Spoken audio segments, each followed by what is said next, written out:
9-ийн 10-ыг гаргаад эхлээд уншицгаая.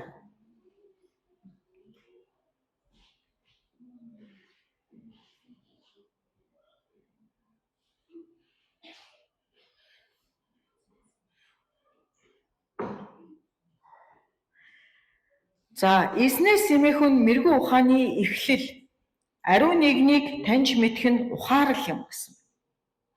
Тэгэхээр эзнээс эмээхүн мэрэгэн ухааны эхлэл гэж хэлсэн. Тэгэхээр мэрэгэн ухаан биднэрт яагаад хэрэгтэй вэ? Тэгээ бид нар энэ дэлхийд амьдарч байгаа учраас бид нар нийгмийн харилцаанд орж байгаа учраас тэгээ биднэрт заавал Бурхны мэрэгэн ухаан хэрэг болдог.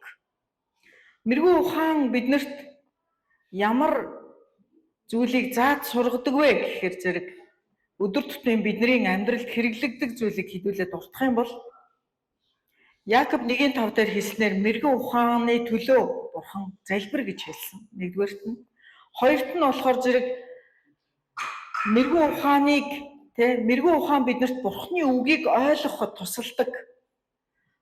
За, Матай 7:24 дээр хэлсэн байна. Яаков 1:19 дээр ярихаасаа өмнө заавал сонсох хэрэгтэй гэдгийг хэлсэн байгаа.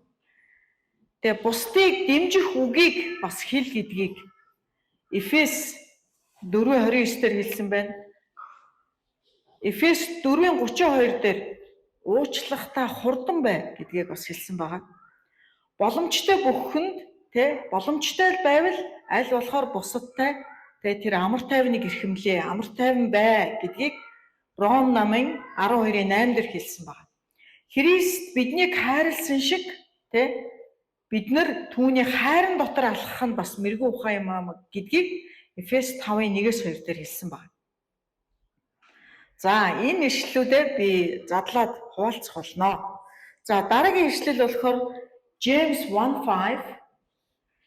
It also talks about the wisdom. За, Яаков 1:5-ыг гаргаад хэдүүлээ хамт уншъя. Тэгээ Библиэс олсон эрдэн шиг надад санагдсан ишлэл бол энэ байгаа. Яаков 1:5.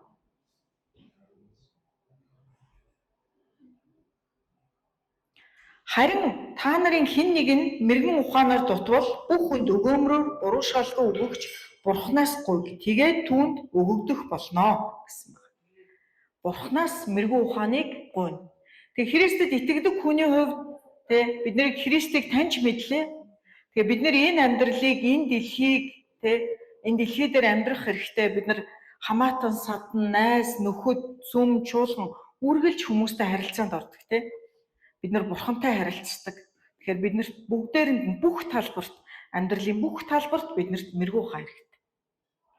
Тэгэхээр зэрэг мэрэгэн ухааныг хаанаас авах вэ гэвэл Бурхан хэлсэн байна Яаков 1:5 дээр. Тэгээ Бурханаас мэрэгэн ухааныг гуй, тэгвэл тэр чамд буруутгалгүй, тэгээд бас чамайг буруутгахгүйгээр буруу өгөөмрөөр өгөгч тэр нь чамд өгөх болно гэсэн.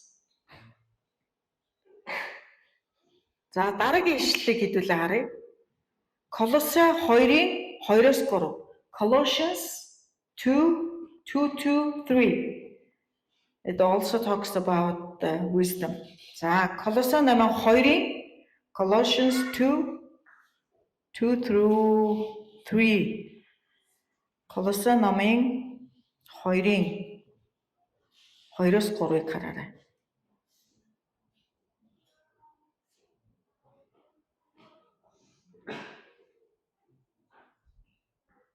Түүнчлэн тэдний зүрх сэтгэл дотор хайр дотор холбогдсон урам зориг олж бүрэн дүрэн ойлголтыг бүх баялаг болон Бурхны нууц болох Христийн мэдлэгт хүрээсэй хэмээн хүсэж байна.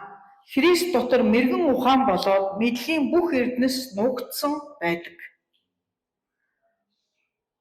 За, Христ дотор мэрэгэн ухаан болоод мэдлэгийн бүх эрдэнэс нуугдсан байдаг гэж.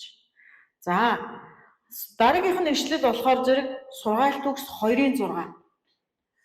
Proverbs 2:6 next verse. Proverbs 2:6.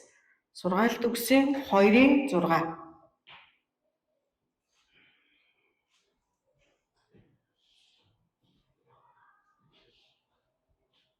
За хамтдаа харъя. Эзнээс эмэхэг чи ойлгоно, Бурхны ойлголт, Бурхны тухай мэдлэгийг олж авна, мэрэгэн ухааныг эзэн сойрхдаг юм. Мэдлэг ба ухаан амнаас нь гардаг юм гэсэн. За тэгэхээр мэрэгэн ухааныг хаанаас олж болох вэ? Мэрэгэн ухаан нь юу вэ? Тэ? Мэрэгэн ухаан хэний дотор олддог вэ? Тэгээд мэрэгэн ухаан хаана хинээс юунаас гардаг вэ гэдгийг хэлж байгаа. Тэ? Энэ дээр мэрэгэн ухааныг эзэн сойрхдаг юм, мэдлэг ба ухаан нь амнаас нь гардаг юм гэсэн.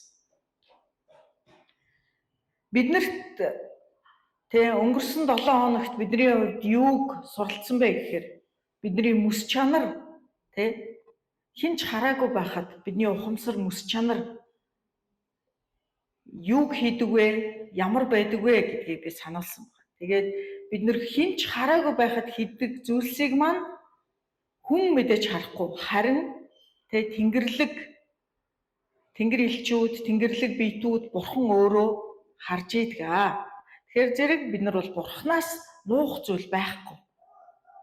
Тэгэхээр мэс чанар маань цэвэр байвал бид нар яах вүлээ? Бурханы өмнө буруутгахдахгүй байна гэсэн үг. Далд хийж гинэ гэж бодсон зүйлүүд чинь далд биш, Бурханы хувьд ил гэсэн зүйлийг бид нэр хуалцсан байна. Тэгээ бид нар энэ амьдралыг ингээд туулаад өдөр тутмыг өнгөрөөгөөд ажил төрөл хийгээд явхдаа бид нар мэрэгэн ухаан биднэрт хэрэгтэй болдог тийм үү? Асуудал зөрчилдөөнийг яаж даван туулах вэ? Ажил төрлөө яаж амжуулах вэ? Бусдтай хэрхэн зөв харилцах вэ гэд биднэрт бүгдээрэнд нь мэрэгэн ухаан хэрэгтэй болдог. За мэрэгэн ухааны эхлэл нь Бурхныг хүндлэхээс эхэлнэ гэсэн.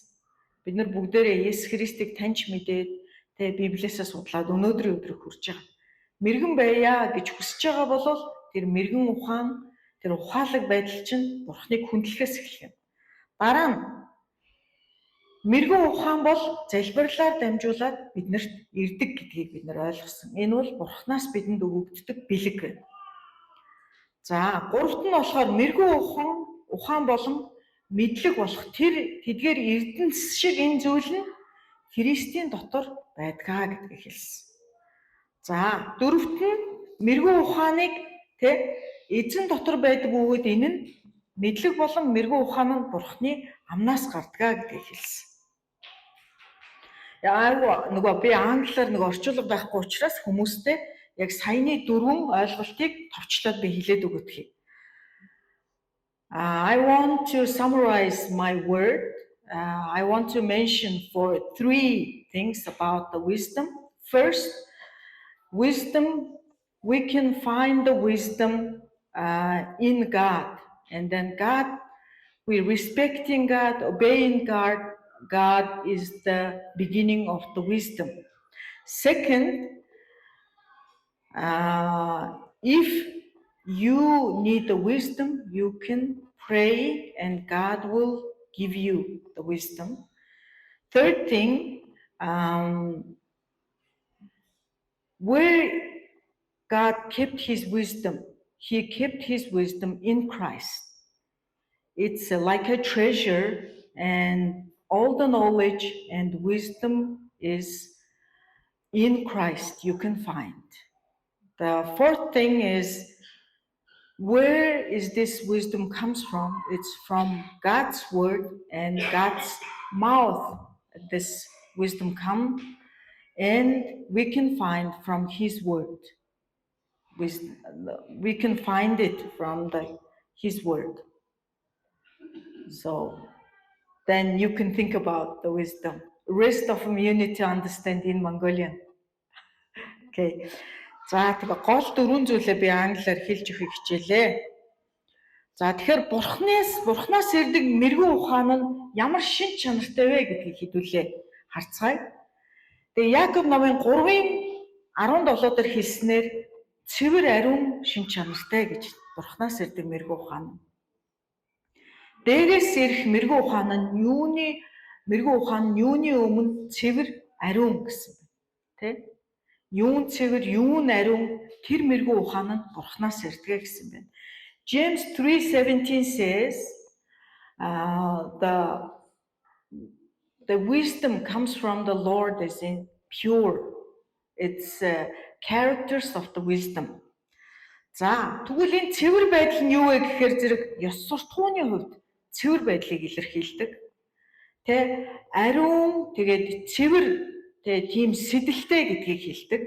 Тэгээ бас чин сэтгэлтэй гэдгийг илэрхийлдэг байна. За Якоб 3:17 дээр бас ямар утгыг илэрхийлсэн бэ гэхээр зэрэг Бурханаас ирдэг мэрэгэн ухаан нь амар амгалан эрэлхийлдэг гэсэн. Амар тойвон дотор оршдог гэсэн утгатай. Маргалтахаас зайлсхийдэг гэдгийг бас илэрхийлж байгаа юм. Маргалтахаас зайлсхийдэг. Тэгээд эвлэрүүллийг чухалчилдаг гэсэн утга бас энд байгаа. За дүлгөөн замтай мэрэгэн ухаан бол мэрэгэн ухаан нь дүлгөөн байдаг. Бусдтай ийдэг ханддаг. Энэ бол мэрэгэн ухаан байна. Ширүүн хурц хүчирхийллийн юм уу дарангуйлах тэр хүн харгас хэрцгийгээр хандах үгийг мэрэгэн ухаан хэрэгэлдэггүй гэсэн үг. Эсрэг зүйл нь юу ах вэ? Мэрэгэн ухаантай байвал та бусдыг хүндлэн, тайван, эвлэрлийг сахин, цэвэр ариун байна, чин сэтгэлээсээ хандна, ийдэг байна, эвлэрлийг авчирна. Харин эсрэг зүйл нь юу ах вэ? Мэрэгэн биш байх нь хэрүүл хийх нь, маргах нь, хүчирхийлэх нь, ширүүнд ориун хандах нь мэрэгэн ухааны эсрэг зүйлс байх. Ойлгож байна хүмүүс ээ? За сургаалт төгс 15-ын 1 дээр зөөлөн хариулт уурыг дардаг, ухаан ойлгох дуртай байдгаа гэсэн. Тэгэхээр зэрэг мэрэгэн ухааны шин чанаруудаас бий явж байгаа шүү. Мэрэгэн ухаан нь зөөлөн хариултыг хэлдэг байна. Тийм үү? Тэгээд ухаарал ойлголтыг хүнд авчирч өгдөг гэсэн үг. Тэгээ мэрэгэн ухаантай хүн суралцахад, үргэлж суралцахад нээлттэй байж чаддаг, сонсох хүсэлтэй байдаг, зөрүүд биш байдаг гинэ. Мэрэгэн ухаантай хүн, мэрэгэн ухааны тэр шин чанар хүн хэрвээ мэрэгэн ухаантай байвал тэр хүнээс энэ шин чанарууд гарч ийнэ гэсэн. Тэгээ мэрэгэн ухаан нь бас дараагийн шин чанар. Сургаалт төгс 12:15 дээр мэрэгэн ухаан зөвлөгөөг сонсдог гэж. Бусдын зөвлөгөөг сонсож чаддаг, өршөөлөөр дүүрэн байж чаддаг, бусдыг уучилдаг, бусдад нэгүүлсэнгүй ханддаг, бусдад тусалдаг бол энэ нь мэрэгэн ухааны шин чанарууд байна. За Матай номын 5:7 дээр хэлсэн байна. Сайн үр жимсээр дүүрэн байдаг гэж мэрэгэн ухаан. Тэгээд зөвхт үйлсийг бүтээдэг. За тэгвэл тэр зөвхт үйлс нь юу вэ? Хайр, баяр баясгалан, амар тайван, тэвчээр, тэсвэр тэвчээр, ийдэг байдал, сайхан сэтгэл, үнэнч байдал, дүлгөөн зан, өөрийгөө захирах ялгуурлагдаггүй байдал гэж. Энэ бүх чанарууд бас ариун сүнсний үр жимс бөгөөд мэрэгэн ухаан байвал эдгээр чанарууд ариун сүнсний үр жимсүүд хүний амьдралаас хүнээс гарна гэсэн үг ээ. За мэрэгэн ухааны зарчмууд нь сая би зан чанаруудыг төлөв байдлуудыг нь хэлсэн бол одоо би зарчмуудыг нь хэлж байна. Мэрэгэн ухаантай хүн мэрэгэн ухаан байгаа бол ер нь ярихаас өмнө сонсдог гэж. Энэ нэг чанар нь байна. Тэгээд Бурхан Яаков 1:19 дээр юу гэж хэлсэн бэ гэхээр зэрэг хүн бүр сонсохдоо түргэн харин ярихдаа уурлахдаа удаан байгээ гэж хэлсэн байна. Тэгээд хэл амаа ер нь захирдаг буюу хяндаг байдаг. За сургаалт төгс 10:29 дээр олон үг ярил юу гэдэг вүлээ? Нүгэл олдноо гэж хэлдэг Та хитрхи их чалчиж гин үү? Хитрхи их хов ярьж гин үү? Эсвэл хитрхи их юм ярил тэрэн донд чинь ямар нэгэн нүгэл та хийх магадлалтай гэдгийг хэлж байгаа. Тэр хүн өөрөө хитрхи их ам нь халаад ярьж ивэл дүгнэлт хийх хэрэгтэй гэсэн. Би энэ ам хэлээрээ ямар нэгэн нүгэл хийх вэ гэж. За Эфес 4:29 дээр бусдыг босгон байгуулах үгийг ярьдаг гэж нэргүй ухаан. Тэгээд зөвлөгөөг бас хайж байдаг. Сургаалт төгс 11:14 дээр зөвлөхүүд олон байвал аюулгүй байдал бий болно гэдэг. Тэгээд мэрэгүү ухааны зарчмууд нь яах нь даруй байж ич тэр мэрэгүү ухаан байгаа нь харагддаг байна. За сургаалт төгс 3:5-6 дээр Тэгээ би өөрийнхөө зүрх сэтгэлийн талаар нь Бурханд итгээд талаар нь өөр зүйлд итгэж болохгүй. Тийм учраас өөрийнхөө бүрэн зүрх сэтгэлийг зориулаарай гэж Бурхан хэлдэг. Бүрэн зүрх сэтгэлээ зориулбал мэрэгүү ухааныг та хэрэгжүүлж чадна гэсэн. За Матай номын 7:24 дээр Есүс мэрэгэн хүнийг өөрийн үгийг сонсоод түүнийг хэрэгжүүлэгч нэгэнтэй зүйрлсэн байдаг. За Есүс яасан? Өөрийнх нь үгийг сонсоод тэрийг амьдралдаа хэрэгжүүлээд биелүүлж байгаа хүнийг мэрэгэн ухаантай хүнтэй зүйрлэн хэлсэн байдаг. Okay, I mentioned about the Bible principles about the wisdom, and then first, wisdom is pure. Second is morally. What does the pure means? It's morally pure, and the motives are pure, and then the passion and the heart will be the honest. It's the principles of the wisdom, how it's working, how it's manifesting in us if we have a wisdom. Then James 3:17 says, the wisdom seeks the reconciliation instead of fighting or argument. And wisdom is gentle and won't use the harsh words. And also Proverbs 15:1 says, the gentle answer puts down the anger, and also wisdom likes the understanding and seeks understanding. And wisdom always teachable and always ready to listen, and wisdom is not stubborn. Proverbs 12:15 says wisdom is listen, advice, and full of mercy, and forgives, and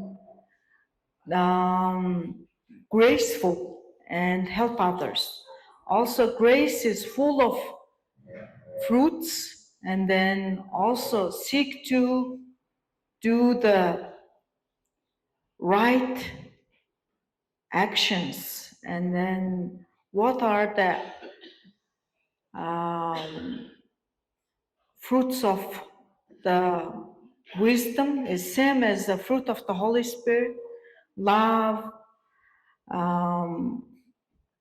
peace, patience, kindness, and loyal, humble, and no discrimination, and self-control. James 2:1-9 says it's loyal and truthful, not hypocrite. It's the principles of the wisdom, how it works, how it manifests, those who have a wisdom.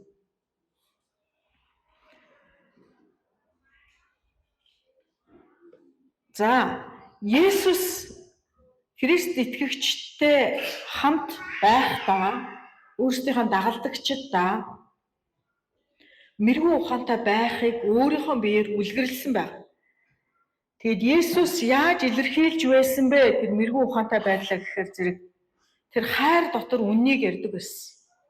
Тухайн хүний үнэн байдлыг нь ширүүнээр биш, буруутгаж биш, түүнийг мохоож биш, урмыг хугалж биш, харин ийдэг байдлаар үннийг нь хайр дотор үннийг нь ярьдаг байсан байна. Харин хайр байхгүйгээр танд мэрэгүү ухаан байх юм бол бас хүнд ширүүнээр ярина, хүнийг мохоон, урмыг хугална гэсэн. Тэгэхээр хайр дотор мэрэгүү ухаанаар бусдыг засаж залруулах гэдэг нь тэр хүнийг эсрэгээрээ барьж байгуулдаг. Буруу зүйлээс нь тэр хүнийг буруу зүйлээ ойлгоод эргэхэд нь мэрэгүү ухаан тусалдаг байна. Тэгэхээр Есүс хайр дотор үннийг хэлдэг байсан. Есүсийн хийсэн үйлдэлүүд нь тэр хайр дотор дагалдагчтай барьж байгуулж тэдэнд зааж сургаж ирсэн байна. За Еврей номын 10:25-аас 24-өөс 25-д хэлэхдээ юу гэсэн гэхээр цуглахаа болж болохгүй. Та нар Христ итгэгч хүмүүс хамт уулзаад цугларч уулздаг зогсож болохгүй шүү гэж хэлсэн байна. Хайр болон сайн үйлсэд бие биенээ урамшуул гэсэн. Есүстэй олон түмнийг цуглуулад тэр үгээ тэднэрт хэлдэг байсан. Тэнгэрийн хаанчлалыг ойрхон байгааг хэлдэг байсан. Тэр хэнийг ч ялгуурлалгүйгээр уулзахдаа тэр мэрэгүү ухаантайгаар тэднэртэй харилцдаг байсан. Тэгээд бид нар харилцан адилгүй миний хүчтэй чанар бусад хүмүүсэд сул дорой байдал нь байж болно. Бусад хүмүүсийн хүч чадалтай байдал нь миний хувьд сул дорой байдал маань байж болдог. Тийм учраас харин мэрэгүү ухаан байгаад хайр дотор байвал бид нар бие биенээ барьж байгуулж чадна.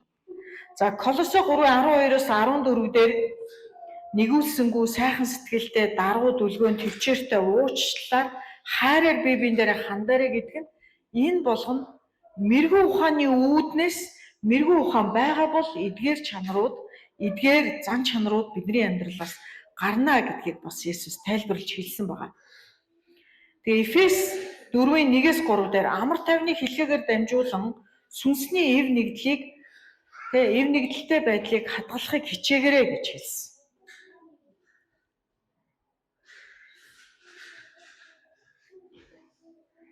Тэгээд бид нарыг христиах гэдгийг таньж мэдэх нэг нь чадвар, чанар бид нарт таних тэмдэг байгаа. Тэр нь юу вэ гэхээр зэрэг бид нар хэрхэн бие биендээ мэрэгүү ухаантай хандж гин, хэрхэн бусдтай харилцаж гин, хэрхэн бусдыг хайрлаж гин, мэрэгэн байна уу, ухаалаг байна уу гэдгээр маань бид нар танигддаг байгаа. За Библиэлд байгаа жишээнүүдийг харах юм бол Иохан 4-р бүлэг дээр Есүс тэр бусдыг анхааралтай сонсдог байсан. Бусдтай ийдгээр ярьдаг байсан. Нэгүүлсэнгүй байдлаар өрөвч зан үзүүлж чаддаг байсан. За Соломоны хувьд тэр мэрэгүү ухааныг Бурханаас гуйж аваад мэрэгүү ухааныг гуйсан учраас түүнд дагалдаад эд баялаг, амар тайван байдал, тухайн өөрийнхөө хаанчилж байх үед Израильчуудын хувьд тэр оргил үедээ байж хаанчлах тэр боломжийг мэрэгүү ухаан өгсөн байна. За шинэ гэрээн дээр Барнаб бусдыг зоригжуулдаг, бусдыг урамшуулдаг нэгэн байсан. Тэр мэрэгүү ухаантай байсан учраас бусдыг барьж байгуулдаг тэр чанар түүнээс гардаг байсан байна. Паулийн хувьд бусдтай эв нэгдлийг сахидаг хүн байсан. Тэгээ хайраар удирдуулаарай гэж бусдад сургадаг хүн байсан байна. Тэгэхээр бид нар Библиэс суралцах юм бол мэрэгүү ухаантай амьдрсан, мэрэгүү ухааныг өөрийнхөө амьдралаар үйлсээрээ бусдыг дагалдуулахдаа харуулсан эдгээр хүмүүс байгаа. Тэгэхээр та хэр зэрэг мэрэгүү ухаантай энэ дэлхий дээр амьдарч байна вэ? Бусдад харилцахад танд мэрэгүү ухаан байна уу? Мэрэгүү ухааны дагуу тэр чанарууд таны хувьд байна уу? Та өөрөөсөө энэ мэрэгүү ухааны талаар асуугаарай.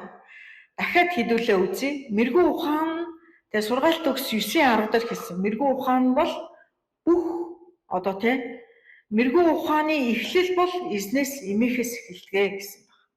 Бурханаас эмээд бузар муугаас зайлах нь мэрэгүү ухааны эхлэл байна. Яаков 1:5-д яасан. Хин та мэрэгүү ухаанаар дутж гин үү? Тэгвэл Бурханаас гуйгаарай гэсэн. Залбирлаар дамжуулаад ирдэг бэлгийн маг гэсэн. Колосой 2:2-3 дээр мэрэгүү ухаан болон эрдэнэс тэр мэдлэгийн их үүсвэр тэр бүх эрдэнэсүүд нь Христийн дотор нуугдсан байдгаа гэдгийг хэлсэн. Сургаалт төгс 2:6 дээр мэрэгүү ухаан бол биднэрт Бурханаас ирдэг бөгөөд Бурханы амнаас энэ мэрэгүү ухаан гардаг бөгөөд мэрэгүү ухаан Бурханы үгэн дотор байгаа гэдгийг хэлсэн. Тэгэхээр мэрэгүү ухаантай байвал бид нар энэ амьдралд ер нь алцахгүй гэсэн үг. Тийм үү? Мэрэгүү ухаантай байж чадвал бидний ажил төрөл, бусдад харилцаа, гэр бүлийн ойр дотносчийн харилцаа маш сайн байж чадна гэсэн үг. Бид нар мунхаг байх үедээ, ууртай байх үедээ, сайн сонсоогүй те ярихаасаа өмнө сонсоогүй байх үедээ буруу алдаануудыг гаргадаг, бусдыг гомдоодог, ууралдаг, дүрс хийдэг те харилцаанд ан цав сэв суулгадаг. Харин мэрэгүү ухаантай байвал тэдгэрийг те засах боломжтой. Эсвэл бүр тэдгээр зүйлсүүдээс сэрэмжлэх боломжтой байна. Бидний Библиэс мэддэг те мэрэгүү ухаантай маш мундаг хүн бол Соломон хаан байгаа тий. Тэгэхээр тэр Соломон хаан юугээрээ их мундаг мэрэгэн байсан бэ гэвэл тэр эхлээд Бурханаас мэрэгүү ухааныг гуйсан хаан байхгүй. Би бол энэ таны ард түмнийг, таны улсыг захирч чадахгүй. Би сул дорой. Та надад мэрэгүү ухаан өгөхгүй бол би энэ улс орныг чинь захирч чадахгүй гэж гуйсан хаан баг. Тэгээ Бурхан мэрэгүү ухааныг өгсөн түнд. Тэгээд тэр мэрэгүү ухааныг дагалдаад түнд эд баялаг тэгээ улс оронд нь дайд дажинггүй амар тайван байх тэр бүх зүйлсүүд түнд өгөгдсөн байна. Мэдээж олон ихнэр авсан учраас тэр эзэн Бурхантай өнгөрөх цагаас эзэн Бурханы өмнө суух тэр зүйлүүд нэг хэсэг замхарсан. Харин эцэст нь тэр насны эцэст эргээд Бурхан руугаа хандсан. Тэгээ сургаалт үгсийг бичсэн тийм хаан байхгүй. Тэгэхээр бид нар амьдралынхаа эхэнд явж гин үү, залуу байна уу, настай байна уу, тэрнээс үл хамааран Бурханы өмнө суух хэрэгтэй, Бурханаас мэрэгүү ухааныг гуйх хэрэгтэй. Тэгж чадвал та энэ амьдралыг маш сайн удирдаад, өөрийнхөө биеийг удирдаад, ам хэлээ захираад, бусдад харилцах харилцаанд мэрэгүү ухаантай байж чадна гэсэн үг.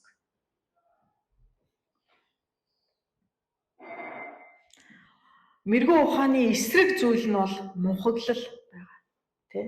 Мунхаг байдлын талаар сургаалт өгсдөр асар олон зүйлүүдийг хэлсэн баг. Мэрэгэн биш мунхаг байвал юу болох вэ? Ямар үр дагавар амьдралд нь гарах вэ гэдгийг олон жишээ хэлсэн байдаг.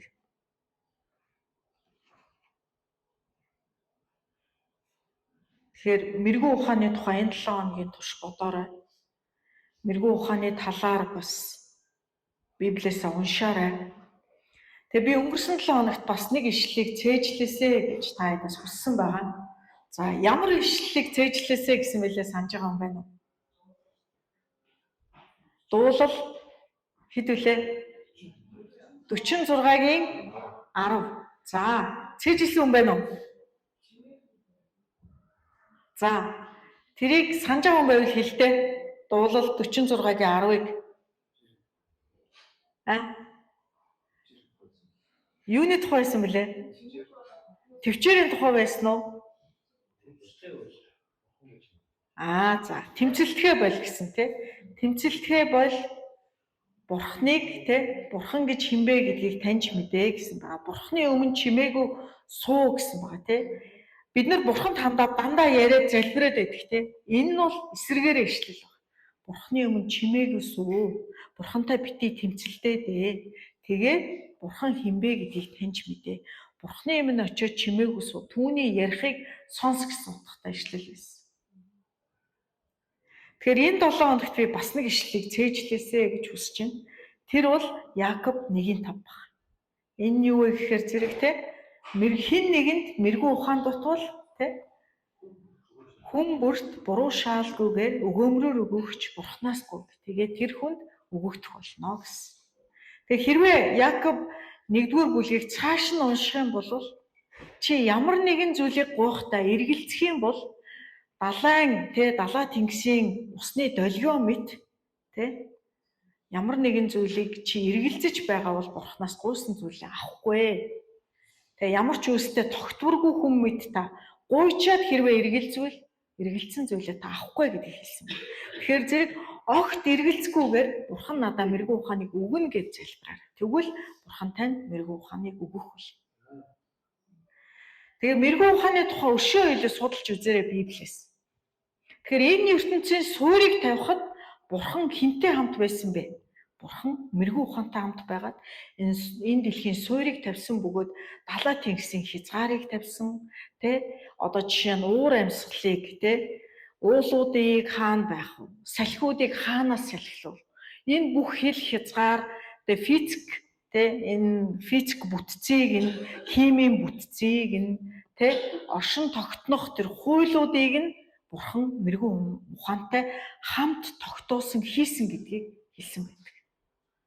Тэгээ мэрэгэн ухааныг улам илүү судалж үзээсэй. Библиэлд одоо биднэрт Библийн нөгөө айпууд байгаа. Тэндээс мэрэгэн ухаан гэж хайгаад тэр ишлэлүүдийг уншаарай, судлаарай. Тэгээд Христийн дотор тэр эрдэнэс болох мэрэгэн ухаан нуугдсан гэж байгаа. Okay, last week I shared about spending time with God and how to communicate with God, how to relate with God. I asked one Bible verse to memorize, and that verse was Psalm 46:10, and then stop fighting or stop arguing or just sit down and listen and be quiet, and you will know who God is. It's the meaning. So stop fighting, just listen and come before the Lord and listen Him. So this week also I want to give homework and then ask you to memorize Bible verse. It's from New Testament, James 1 and verse 5. It talks about if you lack wisdom, ask from the Lord. He will give you, grant you generously without blaming you. So please memorize.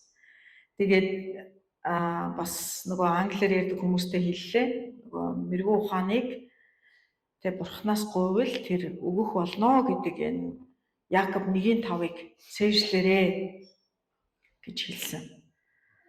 За та нар ч гэсэн цээжлээрээ. За хэдүүлээ бодож үзье. Тэгээд та нар ингээд надад бас хариулаарай. За мэрэгэн ухаалаг байдлыг бид нэр ингээд одоо нэг хүнээс ингээд аваад авчий гэж үтэй. За юм.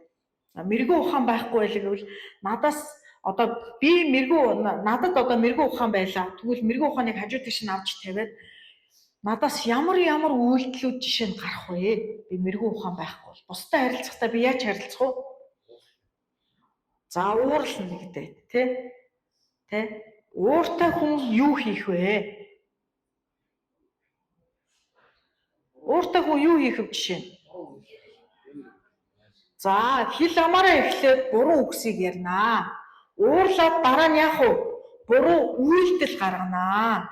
Буруу үйлдэл гаргаад яах вэ? Хэн нэгэнтэй хэрэлтлээ, боддоор хэрэлтлээ, дараа нь бүр зодлоо, нэг хүнийг зодлоо. Тэг ямар үр дагавар гарах вэ?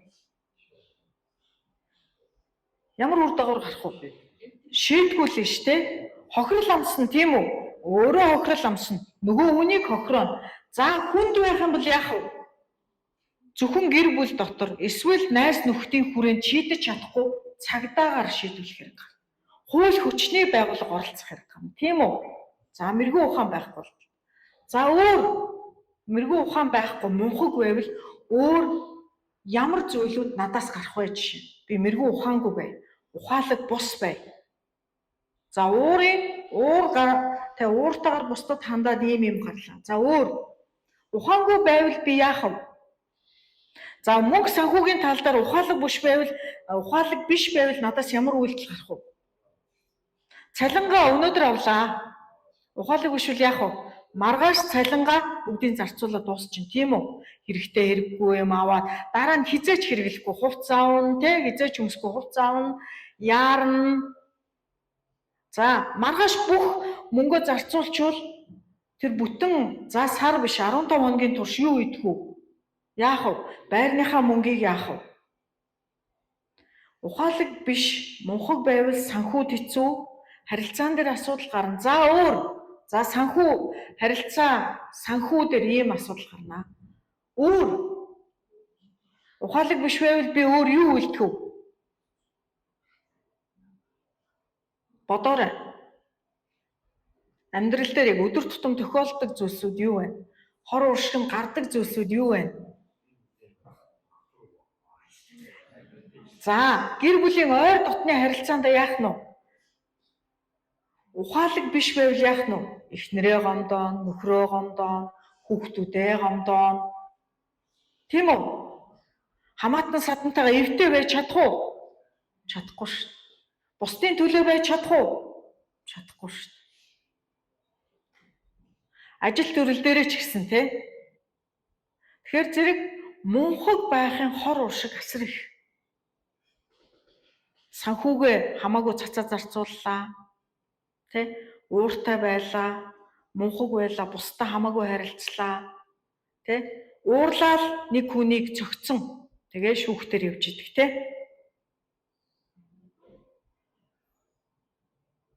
Мунхаг байхад гар цонхрол их амснаа. Тийм учраас Библиэлд хэлсэн биз дээ. Хүнд мэрэгүү ухаан дутдаг гэдгийг хэлсэн учраас тий. Бурхан мэдж байгаа учраас биднийг юу гэсэн бэ? Яаков 1:5. Мэрэгүү ухаан дутаад байна уу? Тэгвэл надаасгүй би чамд үгүй юу гэсэн бэ? Ухаалаг байвал яана гэсэн бэлээ сая хэдүүлээ үзсэн шүү дээ. Бусдаа эвтэй байна, бусдын төлөө байна.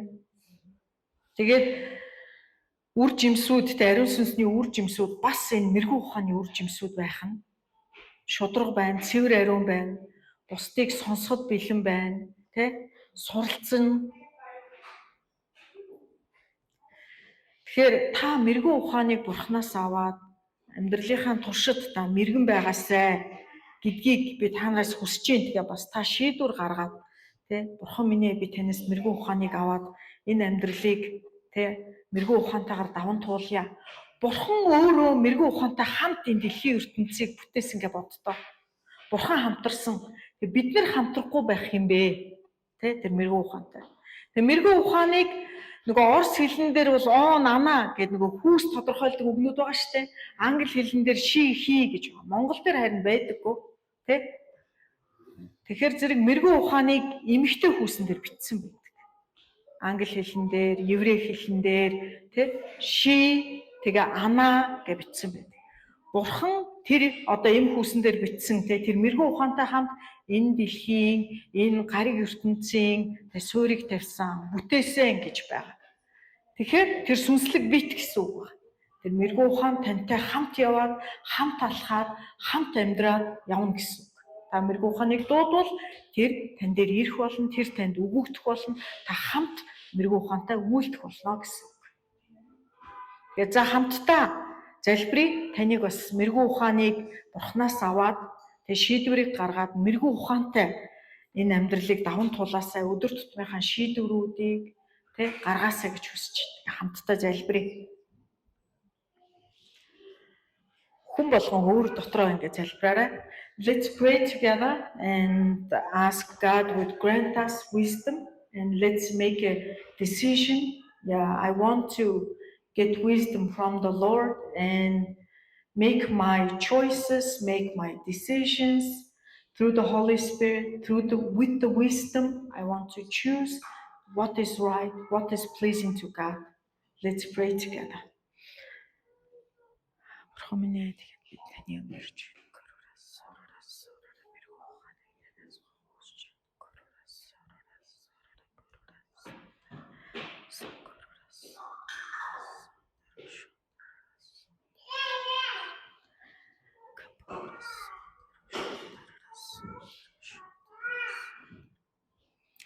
Бурхан минь тэгээд та бид нэр өссөн цаг тэгээд бидний амьдралаа шийдээ, амьдралдаа гарах шийдвэрүүд, амьдралынхаа өдөр хоногуудыг өнгөрөөхдөө биднэрт мэрэгүү ухаан хэрэгтэй гэдгийг та мэдж байгаа.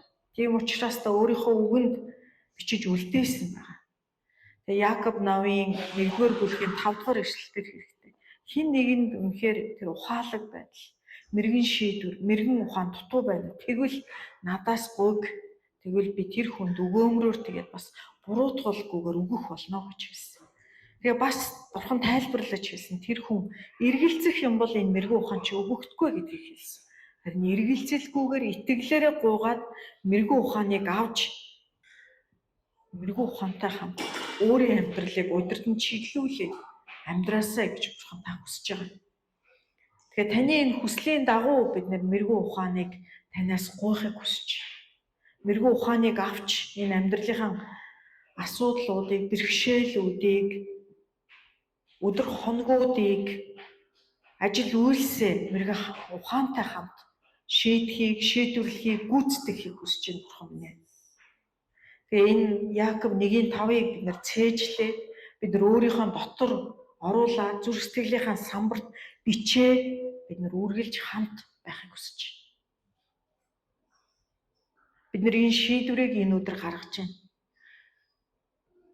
Бид нар өнгөрсөн 7 хоногт бас таны үгийг цээжилсэн байгаа. Дуулал номын 46-гийн 10-ыг бид нар Бурхантай тэмцэлдэхээ болоод үнэхээр Бурханыг сонсож сураад Бурхантай хамт Бурханы өмнө очих тэр цагаа гаргаад Бурхантай харилцахад улам илүү суралцахтай бид нар улам илүү дараагийн түвшинд гарахыг хүсэж байна. Одоо бас бид нар мэрэгүү ухааныг танаас авснаар эзэм минь. Мэдлэг, мэрэгүү ухаан тэр нууцуудыг танаас хүлээн авч таньж мэдснээр бид нар мэрэгэн амьдрахад, ухаалаг байхад та тусалж өгөөч гэж танаас гуйж байна. Тэгээ энэ бүгдийг би таны хүү Есүсийн нэрээр ярьж байна. Амен.